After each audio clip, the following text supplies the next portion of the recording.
First up, here's a really quick way to do this question. So let's say it takes the athlete X minutes to cycle. Then to run, because he cycles 1.5 times as fast as he runs, running is going to take 1.5 times as long.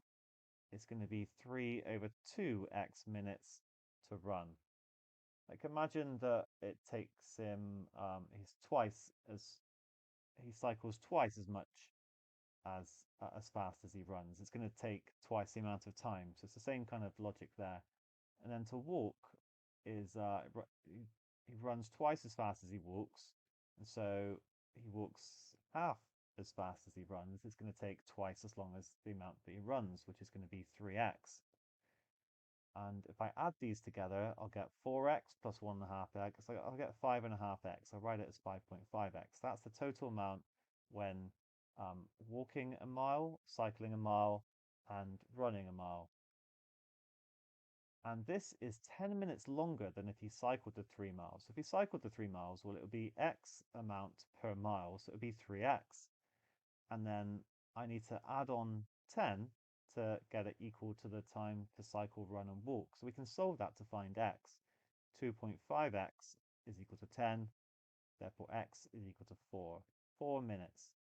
But what I'm interested in is how long it takes to walk, run, and cycle. So we can put that back into here. 5.5 times 4 gives an answer of 22. I'm going to go for this question in a completely different way now. This is how I did it. It's kind of my tried and tested method whenever I deal with these speed, distance, time questions, but it's got to be said, it's not as elegant. It's a bit more brute force. So I wrote down walking, running, cycling, and then the speed for each of these, which I said for walking is v, and because he runs twice as fast as he walks, for running it's going to be 2v, cycles 1.5 times as fast as he runs, that's going to be 3v.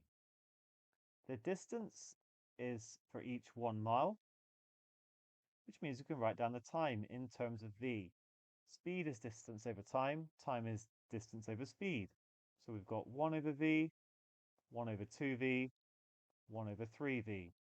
And we can sum these up for the total time. Going to need to put them over a common denominator of 6v, so we'll get 6/6v plus 3/6v plus 2/6v gives 11/6v. That is the time, total time, when doing the 3 miles from walking, running, and cycling. Now we know it's 10 minutes longer than if he cycled the 3 miles.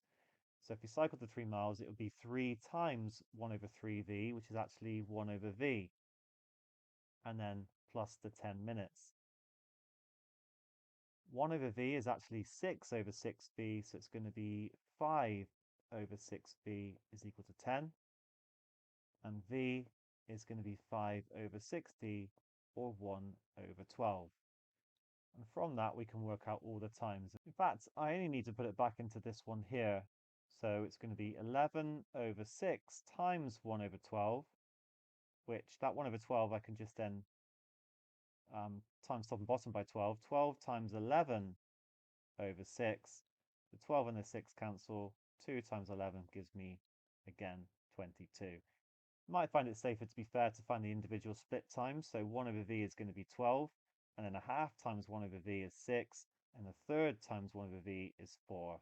Those are all the times for the events, and then add them up again, gives 22. So like I said, not as elegant, but it gets the job done. It makes logical sense, I think. I never think to kind of just work in terms of a single unknown like this myself.